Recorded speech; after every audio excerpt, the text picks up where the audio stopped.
Bismillahirrahmanirrahim.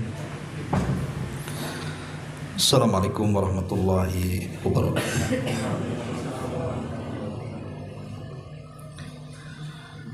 Alhamdulillah wassalatu wassalamu ala Rasulillah wa ala alihi wa sahbihi wa mawalah wa la hawla wa la quwwata illa billahi wa ba'du. Alhamdulillah, di malam hari ini kembali kita bisa melanjutkan kajian kita membahas fikih Asmaul Husna, dan kita sudah masuk pada halaman ke-258 dari nama Allah Subhanahu wa taala Asy-Syahid Ar-Raqib, yang maha menyaksikan dan yang maha mengawasi. Kenapa disebut oleh pengarang dua nama Allah sekaligus, Asy-Syahid dan Ar-Raqib? Karena sebagian para ulama mengatakan makna Asy-Syahid adalah Ar-Raqib. Jadi makna yang maha menyaksikan artinya juga maha mengawasi. Di sini pengarang menyebutkan beberapa dalil dari Al-Qur'anul Karim. Di antaranya dalam surah Al-Buruj Allah mengatakan wallahu ala kulli syai'in syahid, dan Allah maha menyaksikan segala sesuatu. Kemudian juga disebutkan dalam surah An-Nisa 79-nya wa kafa billahi syahida, dan cukuplah Allah yang menjadi saksi. Di zaman Umar bin Khattab radhiyallahu an terjadi banyak peperangan, terutama ketika melakukan penyerbuan ke negeri Persia dan ditaklukkannya Baitul Maqdis. Ratusan bahkan ribuan kaum muslimin mereka gugur menjadi mati syahid. Sampailah berita ini kepada Umar bin Khattab radhiyallahu anhu. Kemudian Umar meminta agar nama-nama orang yang mati syahid itu disebutkan di hadapannya. Tapi kebanyakan orang-orang yang mati syahid Umar tidak mengenalnya. Jadi satu persatu orang yang meninggal dalam peperangan itu disebutkan di hadapan Umar, tapi kebanyakan Umar tidak mengenalnya, saking banyaknya kaum muslimin yang mati syahid itu. Tetapi bagi Umar bin Khattab radhiyallahu an, sekalipun kata beliau aku tidak mengenal mereka yang gugur satu persatu dalam peperangan itu, tetapi Allah Subhanahu wa taala kenal siapa mereka. Maka Umar pun membaca ayat wa kafa billahi syahida, dan cukuplah Allah yang menjadi saksi atas gugurnya mereka. Kemudian juga Allah Subhanahu wa taala mengatakan dalam surah Al-Hajj ayat 17, innallaha ala kulli syai'in syahid. Sesungguhnya Allah menyaksikan segala sesuatu. Dan banyak lagi ayat-ayat yang menyebutkan tentang salah satu nama Allah Subhanahu wa taala adalah Asy-Syahid. Adapun Ar-Raqib disebutkan dalam surah An-Nisa, innallaha kana 'alaikum raqiba. Sesungguhnya Allah selalu menjaga dan mengawasi kamu. Dan Allah mengatakan dalam surah Al-Ahzab 52-nya, wa kana Allahu 'ala kulli syai'in raqiba. Dan Allah maha mengawasi segala sesuatu. Dan Allah juga mengatakan dalam surah Al-Maidah ayat 117, wa kuntu alaihim syahida ma dumtu fihim falamma tawaffaitani kunta antar raqib alaihim wa anta ala kulli syai'in syahid. Dan adalah aku menjadi saksi terhadap mereka maka setelah engkau wafatkan aku, engkaulah yang mengawasi mereka dan engkau adalah maha menyaksikan atas segala sesuatu. Ini perkataan siapa? Isa ibnu Maryam. Jadi saat Isa bin Maryam dihadapkan kepada Allah Subhanahu wa taala, kemudian Allah mengatakan kepada Isa, "A anta qulta linnas?" Apakah engkau mengatakan kepada manusia, ambillah aku dan ibuku sebagai Tuhan selain daripada Allah Subhanahu wa taala? Maka Isa mengatakan, subhanak, maha suci engkau ya Rabb. In kuntu qultuhu faqad alimta. Kalau aku mengatakannya pasti kau tahu, karena engkau mengetahui segala sesuatu. Sampai kepada ayat, wa kuntu alaihim syahida ma dumtu fihim, dan adalah aku menjadi saksi terhadap mereka. Falamma tawaffaitani kunta antar raqib alaihim. Maka setelah engkau wafatkan aku ya Rabb, engkaulah yang akan mengawasi mereka. Wa anta ala kulli syai'in syahid, dan engkaulah maha menyaksikan atas segala sesuatu. Ma'asyiral muslimin yang dimuliakan Allah Subhanahu wa taala, kita tahu bahwa kalimat syahid secara bahasa itu artinya menyaksikan. Jadi orang yang menyaksikan sebuah kejadian itu disebut syahid. Berarti orang itu menyaksikan dan hadir di tempat kejadian. Itu secara bahasa. Tetapi secara istilah berbeda. Makanya kita lihat orang yang meninggal dalam peperangan disebut syahid karena mereka hadir dalam peperangan dan menyaksikan peperangan dan gugur di peperangan, maka disebut syahid karena mereka menyaksikan dan hadir di situ. Tetapi secara istilah ada yang mengatakan bahwa makna syahid itu adalah al-alim, zat yang maha mengetahui. Kalau pengetahuan Allah Subhanahu wa taala secara mutlak, maka disebut alim. Allah itu mengetahui segalanya. Tapi kalau seandainya dikatakan Allah itu mengetahui bawatin al-umur, sesuatu yang tersembunyi, maka disebut al-khabir. Tapi Allah Subhanahu wa taala kalau mengetahui sesuatu yang tampak, maka disebut syahid. Ada sebagian ulama yang memerinci seperti itu.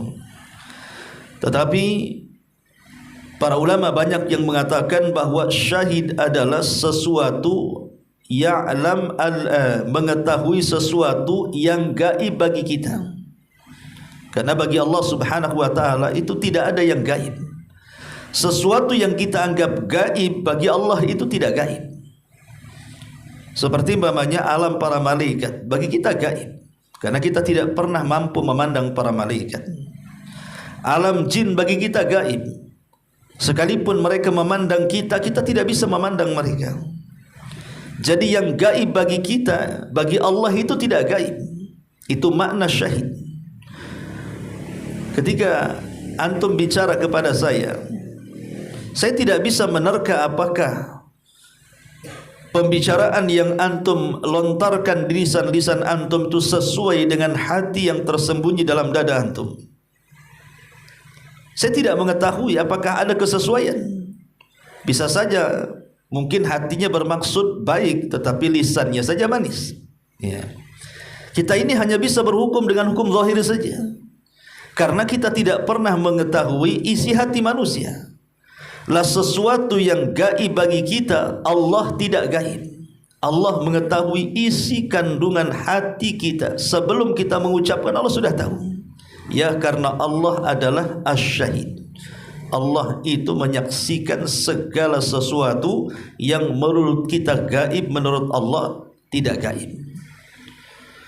Ma'asyiral muslimin yang dimuliakan Allah Subhanahu wa taala, baik di sini pengarang ketika menyebutkan tentang syahid, beliau juga memberikan definisi, di antaranya adalah makna syahid adalah yang melihat segala sesuatu. Tidak tersembunyi bagi Allah sesuatu apapun. Dia mendengar semua suara yang lirih maupun yang jelas.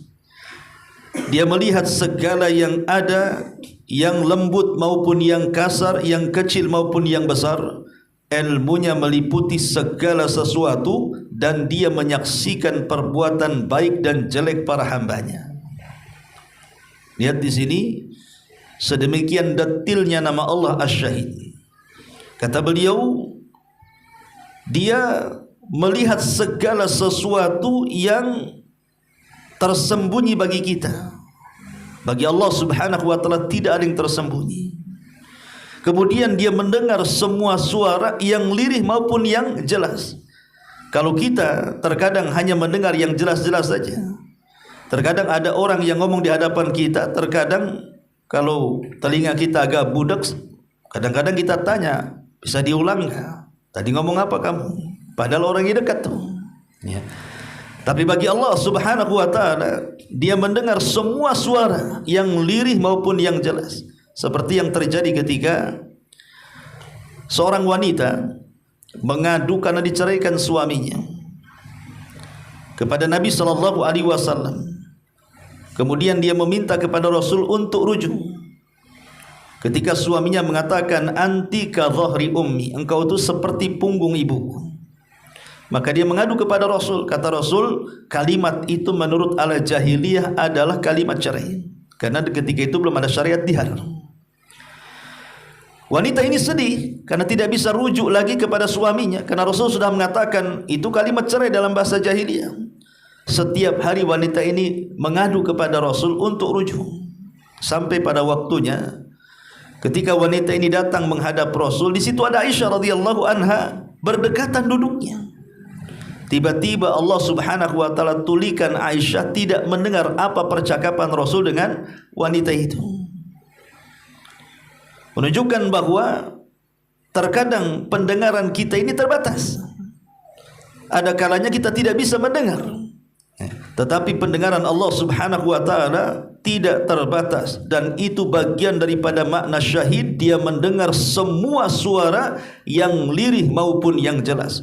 Bahkan dia melihat segala yang ada, yang lembut maupun yang kasar, yang kecil maupun yang besar. Ilmunya meliputi segala sesuatu dan dia menyaksikan perbuatan baik dan buruk seluruh hamba-hambanya. Itu makna syahid juga menurut pengarang di sini. Adapun ar-raqib, kata beliau, maknanya adalah yang melihat apa yang dirahasiakan di dada-dada manusia, serta yang mengawasi apa yang dilakukan oleh setiap jiwa. Dialah yang menjaga semua makhluk, memperjalankan dengan sebaik-baiknya ketentuan dan peraturan. Dia mengawasi apa yang bisa dilihat dan penglihatannya yang tidak ada satu apapun tersembunyi baginya, serta mengawasi ucapan makhluk dengan pendengarannya yang meliputi segala sesuatu, dan dia mengawasi semua makhluk dengan ilmunya yang meliputi segala sesuatu. Ya, hampir mirip-mirip saja makna ar-raqib dengan kalimat asy-syahid. Ma'asyiral muslimin wal muslimat rahimakumullah. Di zaman Nabi sallallahu alaihi wasallam atau di zaman para sahabat Nabi sallallahu alaihi wasallam, ada kisah dari Abdullah ibn Umar radhiyallahu anhuma. Jadi satu hari Abdullah ibn Umar sedang jalan-jalan di padang pasir. Kemudian marra bira'il ghanam. Tiba-tiba Ibnu Umar ini melintasi seorang laki-laki penggembala kambing. Faqala, maka Ibnu Umar mengatakan, ya ra'il ghanam, wahai sang penggembala kambing. Dia mengatakan, apakah ada satu kambing dari kambing-kambing yang kau gembala itu yang akan kau jual kepadaku? Maka tiba-tiba kemudian sang perawat kambing ini, penggembala kambing ini mengatakan, aku tidak memiliki satu kambingku, aku hanya disuruh untuk menjaganya saja. Aku ini bekerja di sini, ini bukan kambing-kambingku. Maka Ibnu Umar mengatakan, enggak apa-apa, jualah satu kepadaku. Bilang saja kepada majikanmu, akalaha dhi'bu, ada serigala yang memakannya. Kan majikanmu tidak tahu. farafa'a ra'i ra'sahu ila sama. Tiba-tiba penggembala kambing ini menengadahkan kepalanya ke langit. Kemudian mengisyaratkan tangannya ke langit dan mengatakan, ya fulan, maksudnya wahai Ibnu Umar, fa aina Allah? Lalu di mana Allah Subhanahu wa taala? Di mana Allah? Fabaka Ibnu Umar, maka Ibnu Umar pun kemudian menangis, padahal dia sedang menguji saja, menguji penggembala kambing di sini. Lah ketika kemudian perkataan penggembala kambing di hadapan Umar, fa aina Allah? Lalu di mana Allah? Mungkin aku bisa saja berdusta kepadamu bahwa salah satu kambingku dimakan serigala, tapi mungkinkah aku berdusta kepada Allah sementara dia menyaksikan diriku? Lalu di mana Allah? Ya. Maka Ibnu Umar pun melihat kejujuran hamba ini, penggembala kambing ini, bertanya, siapa tuanmu? Akhirnya dicari tuannya. Setelah kemudian berjumpa, maka Ibnu Umar mengatakan, sebaiknya budakmu jual kepadaku. Setelah kemudian tawar-menawar, akhirnya dijuallah budak ini kepada Ibnu Umar. Maka Ibnu Umar pun kemudian memerdekakan budak ini dan membebaskannya. Kisah ini menunjukkan pelajaran kepada kita bagaimana sang penggembala kambing ini mengajarkan bahwa Allah itu salah satu namanya Asy-Syahid. Dia adalah zat yang maha menyaksikan. Lahirlah sifat muraqabah di sini, bahwa kita merasa diawasi oleh Allah Subhanahu wa taala. Atau kisah ayahnya Ibnu Umar, Umar bin Khattab radhiyallahu an, ketika menjadi khalifah. Kisah yang ma'ruf yang sering kita ceritakan. Saat malam-malam dia sedang berputar-putar. Kita tahu bahwa di zaman Umar kan banyak membuat tenda-tenda di perbatasan kota. Untuk apa tenda-tenda ini dibuat oleh Umar? Untuk orang-orang yang mengadu nasib dari daerah-daerah yang mereka mencari pekerjaan ke kota. Jadi oleh Umar difasilitasi dengan dibuatkan tenda-tenda, kemudian lampu sekedarnya. Dan itulah kemakmuran di zaman Umar bin Khattab radhiyallahu anhu. Betul-betul memperhatikan rakyatnya. Jadi di malam hari Umar ini berkeliling ke tenda-tenda yang ada di perbatasan kota itu. Anggaplah Umar memberikan aturan bahwa dari jam sekian ke jam sekian lentera boleh dinyalakan, tapi kalau sudah jam sekian di malam hari wajib untuk dipadamkan, karena itu fasilitas negara. Ya. Rupanya ada salah satu tenda itu yang masih menyala, sehingga Umar ini kemudian penasaran, kenapa tenda yang satu ini masih menyala, harusnya sudah dipadamkan. Maka didekatilah kemudian oleh Umar bin Khattab radhiyallahu an. Rupanya ada perbincangan dalam tenda ini seorang ibu dengan anak putrinya. Sang ibu ini mengatakan kepada putrinya, nak, besok kita akan jualan air susu. Sebaiknya kita campur air susu ini dengan air mineral supaya banyak dan juga keuntungannya melimpah. Jadi ibu ini hendak curang mengatakan kepada anaknya seperti itu.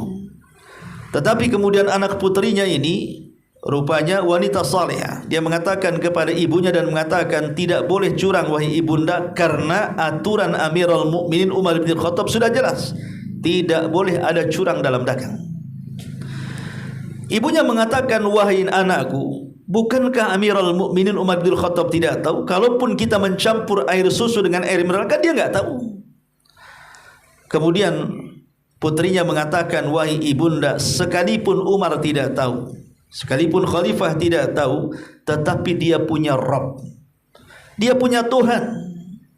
Pastilah Tuhannya Umar ibn Khattab radhiyallahu anhu juga Tuhan kita dan mengetahui kita.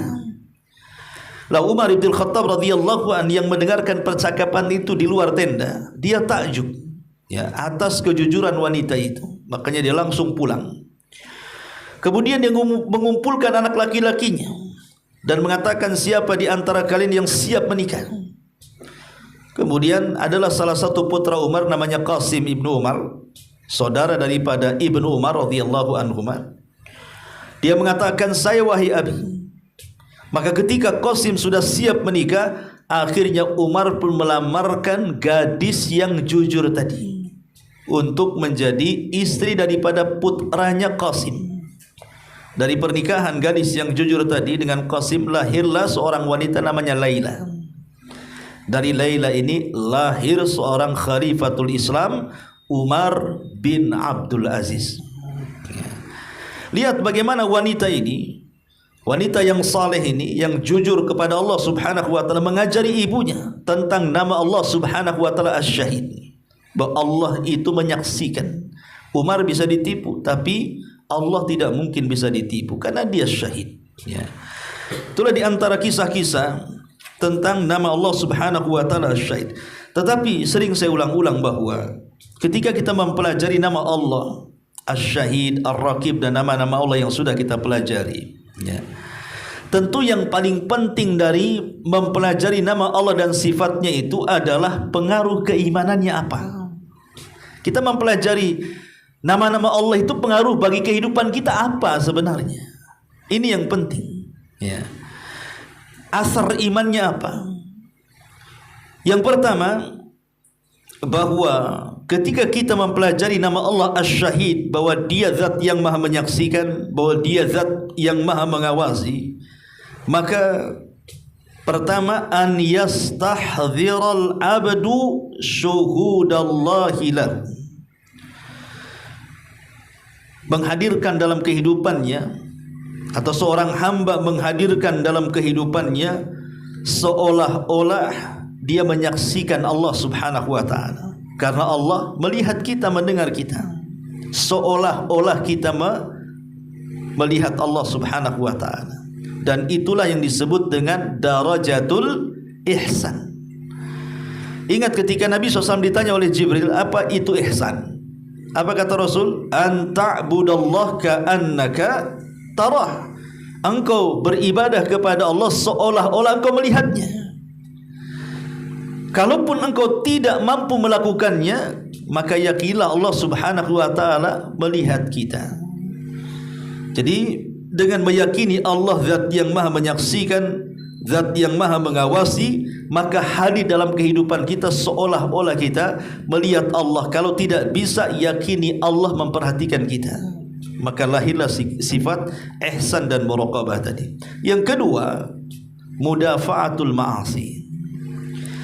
Ketika kita yakin bahwa Allah menyaksikan, ketika kita yakin bahwa Allah mengawasi, maka minimalnya kita bisa menekan maksiat.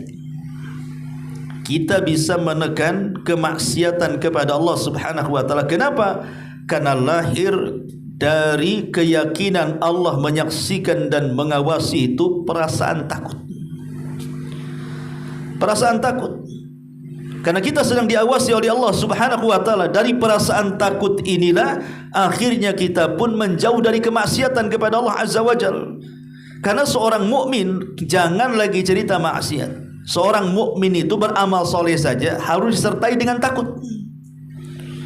Jadi seorang mukmin jangan cerita maksiat, dia beramal saleh, dia salat, dia puasa, dia zakat, ataupun beramal saleh yang lainnya, maka wajib bagi seorang mukmin dalam setiap amal itu harus disertai dengan rasa takut. Karena takut itu adalah rukun amalan hati yang harus disertakan setiap ibadah. Makanya lihat bagaimana Ibrahim alaihi salatu wassalam setelah membangun Ka'bah. Padahal yang menyuruh membangun Ka'bah adalah Allah, yang membimbing membangun Ka'bah juga Allah sampai selesai. Tapi Ibrahim takut kalau amalannya ditolak oleh Allah, sehingga dia mengatakan, taqabbal minni, ya Allah terimalah apa yang sudah kubuat ini. Padahal pasti diterima, ya. Tapi tetap Ibrahim mengajarkan kepada kita, jangan sampai kemudian amalan kita ini tidak diterima, sehingga muncullah perasaan takut. Karena amalan kita ini disaksikan oleh Allah subhanahu wa ta'ala. Apalagi kalau kita berbuat maksiat. Ini yang kedua. Yang ketiga, dawamul istiqamati. Dengan meyakini Allah itu menyaksikan kita, mengawasi kita, maka timbullah istiqamah dalam kehidupan kita. Timbullah istiqamah, ya. Kenapa? Lianna syahadatallahi wa muraqabatahu daimatun. Karena ketika Allah menyaksikan kita dan Allah mengawasi kita, maka itu terus menerus. tidak siang, tidak malam, setiap hembusan nafas kita disaksikan oleh Allah. Makanya kemudian kita menjadi orang yang istiqomah, karena kita yakin Allah tidak ngantuk apalagi tidur. Dia akan terus mengawasi kita. Maka lahirlah istiqomah. Kemudian yang keempat, tazkiyatul nafsi wa taharatul qalbi. Ketika kita yakin Allah menyaksikan kita, Allah mengawasi kita, maka kita berusaha untuk mensucikan atau membersihkan jiwa dan membersihkan hati-hati kita. Dan yang terakhir, yang kelima, dengan meyakini Allah Maha menyaksikan dan mengawasi itu, an natakhallaq bi khuluqis syahadati bil haq. Kita berakhlak dengan akhlak supaya kita senantiasa bersaksi dengan kebenaran. Ya. Ini minimalnya 5 perkara ini menjadikan asar keimanan kita. Atau boleh juga ditambah kasratut ta'at, dengan meyakini bahwa Allah menyaksikan dan mengawasi kita, akhirnya kita rajin melakukan ketaatan dan menjauhi kemalasan dalam beribadah kepada Allah Subhanahu wa taala. Karena dikatakan oleh Ibnu Atha, dia mengatakan afdalut ta'ati muraqabatul haq ala dawamil awqat. Dia mengatakan seafdol-afdolnya ketaatan adalah seseorang merasa diawasi ketika menjalankan kebenaran dengan memanfaatkan waktu-waktu untuk beribadah kepada Allah Azza wa Jalla. Ma'asyiral muslimin yang dimuliakan Allah Subhanahu wa taala. Intinya di sini bahwa banyak manfaat dengan meyakini Allah menyaksikan dan Allah mengawasi. Karena begini ikhwan, 2 nama Allah ini saja, kalau kita praktekkan dalam kehidupan kita sehari-hari, ini cukup menjadikan manusia itu terlahir menjadi manusia yang baik, manusia yang disiplin, manusia yang jujur, yang amanah, dan begitu seterusnya. Masalahnya, terkadang ketika kita ini mengimani tentang nama-nama Allah Subhanahu wa ta'ala, itu hanya sebatas wujudnya Allah, tapi mahanya Allah terkadang jauh panggang dari api kita ini mengimaninya. Kalau seandainya kita katakan, saya yakin, saya, antum atau siapapun meyakini Allah Subhanahu wa ta'ala itu maha menyaksikan dan maha mengawasi, saya kira yakin, seorang mukmin pasti yakin dan percaya Allah itu zat yang maha menyaksikan kita semuanya, bahkan maha mengawasi kita semuanya. Tapi masalahnya, tidak semua orang Islam yang meyakini Allah maha menyaksikan, yang meyakini Allah maha mengawasi, dia merasa yakin bahwa dia diawasi, dia sedang disaksikan oleh Allah Subhanahu wa ta'ala. Kalau seandainya setiap muslim itu yakin Allah maha menyaksikan, kemudian dalam hatinya merasa disaksikan, atau dia yakin bahwa Allah maha mengetahui dan mengawasi, dan dia pun merasa diawasi, saya yakin orang itu tidak mungkin melakukan kemaksiatan, kan? Karena merasa diawasi masalahnya. Pasti gerak-geriknya pun akan dijaga dia. Ketika hendak mengambil sesuatu yang bukan haknya, tidak jadi diambil. Kenapa? Memang dia bisa tersembunyi dari manusia, Allah tidak tersembunyi, Allah menyaksikan, sehingga dalam hatinya merasa disaksikan, Allah mengawasi, dalam hatinya merasa diawasi, tak jadi dia mengambil. Jadilah dia orang jujur akhirnya, kan? Itu 1 nama ini saja, atau 2 nama Asy-Syahid Ar-Raqib saja, kalau seandainya diamalkan, orang itu sudah jadi baik sebenarnya. Tidak ada kisahnya di kantor itu orang malas kerja, orang yang maling waktu gitu kan, saat gajian minta disempurnakan, saat kerja leha-leha pula dia. Ketika bosnya marah, tersinggung dia. Ketika gajinya dikurangi, marah dia. Kan ada orang yang kayak gitu. Nggak mungkin lah dia mencuri waktu, tidur-tidur enak-enak. Kalau ada pengawas dia rajin, ketika nggak ada pengawas duduk-duduk. Kenapa? Walaupun manusia bisalah dia bohongi, tapi Allah kan tidak bisa dibohongi. Allah mengawasi kita, Allah menyaksikan kita. Tidak mungkin ada orang yang malas-malas untuk bekerja. Pasti dia akan rajin, kan itu amanah. Ya. Tidak mungkin juga ada orang korupsi.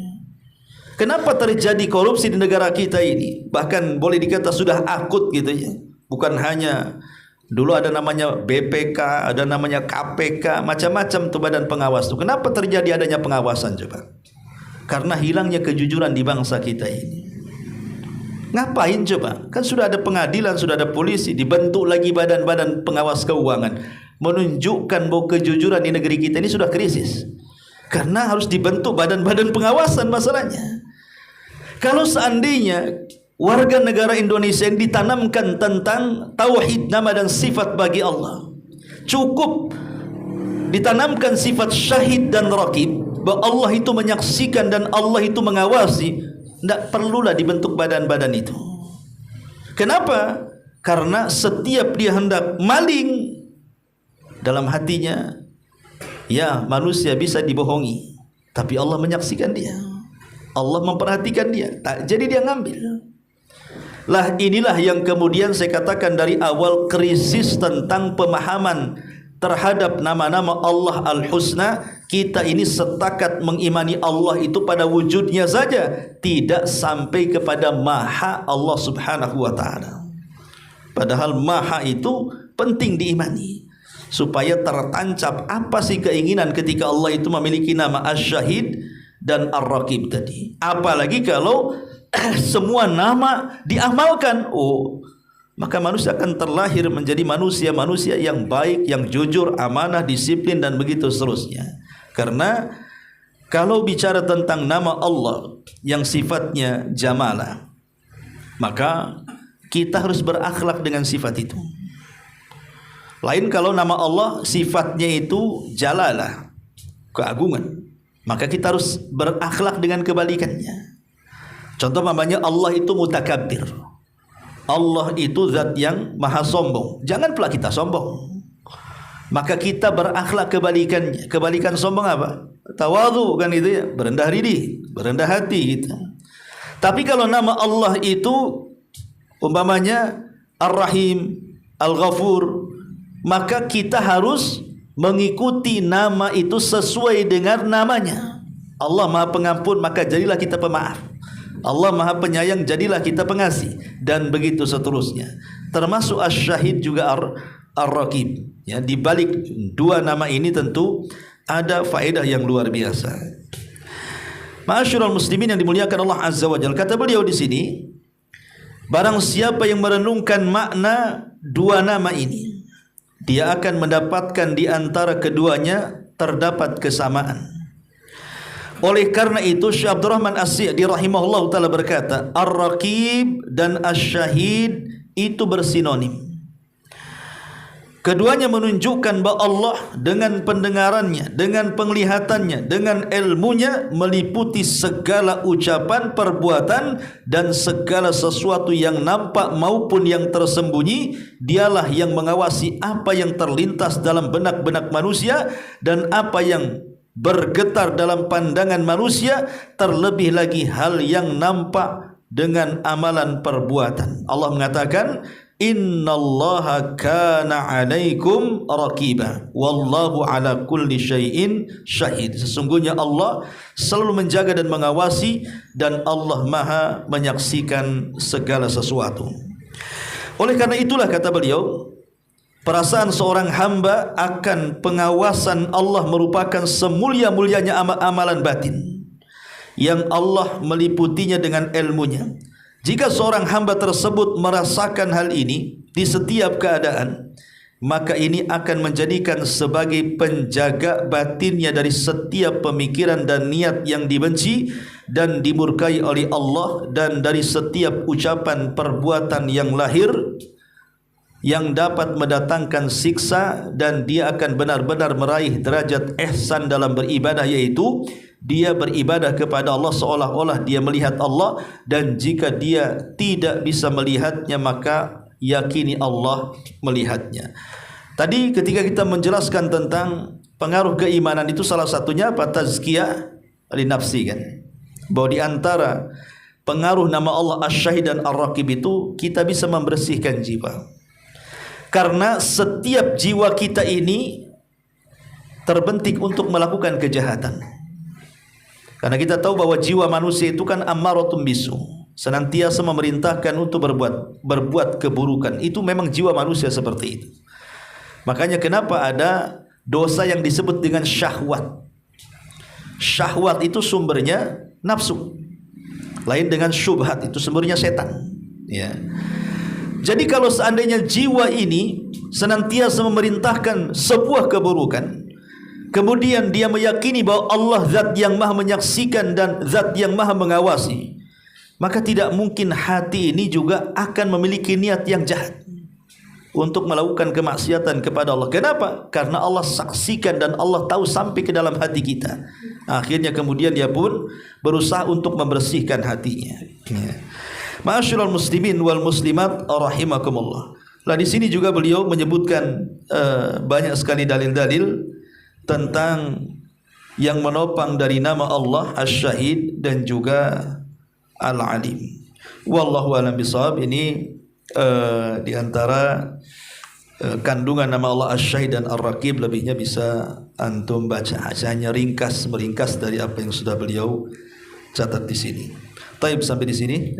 Sebelum saya tutup, kalau ada yang mau bertanya silakan.